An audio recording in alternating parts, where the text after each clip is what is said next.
歡迎嚟到我哋嘅國策會日。哎呀，咪做得咁誇張啊！有時過度嘅感激都係一種負擔。今日就係國際客戶日，我哋要俾客戶一個大驚喜。呢個無限期技術支持禮盒，點歌兔子被昆巨咗。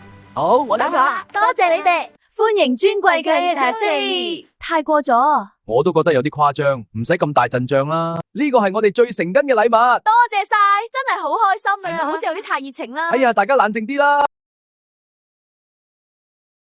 今日係國際客戶日，我哋要俾客戶驚喜。係啊，要你肯個啲粉餅，你好棒嘅日子，爸爸。